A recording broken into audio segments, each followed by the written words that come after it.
Hi అండి, మనమైతే ఈరోజు 2 రకాల కూరాకులతో చట్నీ తయారు చేసేద్దాం. పాలకూరాకు, సిరికూరాకు 2 కలిపి చట్నీ తయారు చేద్దాం. 2 కూరాకులను శుభ్రంగా కడిగి ఒక బౌల్లోకి తీసుకొని కూరాకు మునిగేంత వరకు నీటిని యాడ్ చేసుకోవాలి.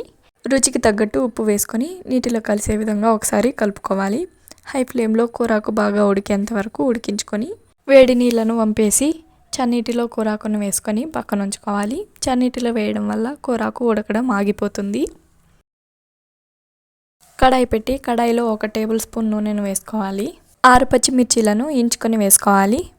అరకప్పు వేరుశనగ గుళ్ళను వేసుకొని వేరుశనగ గుళ్ళు కలర్ చేంజ్ అయ్యేంత వరకు వేయించుకోవాలి. చూడండి, వేరుశనగ గుళ్ళు అయితే బాగా వేగిపోయింది. అరకప్పు తెల్ల నువ్వులను వేసుకొని కొత్తిమీర కరివేపాకును వేసుకొని గ్యాస్ ఆఫ్ చేసుకోవాలి. నూనె ఉన్న వేడికి కొత్తిమీర కరివేపాకు నువ్వులు వేగిపోతాయి. ఒక చిన్న నిమ్మకాయ సైజ్ అంతా చింతపండుని యాడ్ చేసుకొని మొత్తం కలిసే విధంగా ఒకసారి కలుపుకోవాలి. పూర్తిగా చల్లారిన తర్వాత మిక్సర్ జార్లోకి తీసుకొని 1/2 టీ స్పూన్ పసుపు, రుచికి తగ్గట్టు ఉప్పు వేసుకోవాలి. పల్స్లో మిక్సర్ జార్లో వేసిన మిశ్రమం మొత్తాన్ని బరకగా గ్రైండ్ చేసుకోవాలి.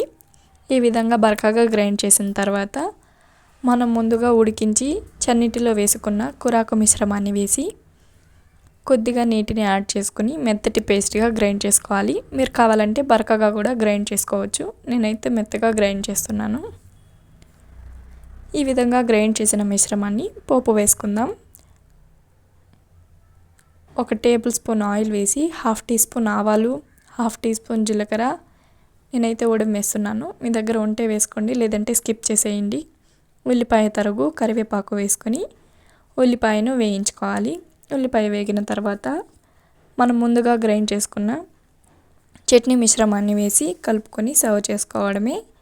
చాలా టేస్టీగా ఉంటుందండి. హెల్త్ కూడా చాలా మంచిది. మీరు కూడా ఒకసారి ట్రై చేసి ఈ చట్నీ టేస్ట్ మీకు నచ్చిందా లేదా అని కామెంట్ చేసేయండి. మీకు ఈ వీడియో నచ్చితే ఒక లైక్ చేసి సబ్స్క్రైబ్ చేసేయండి. Thank you for watching.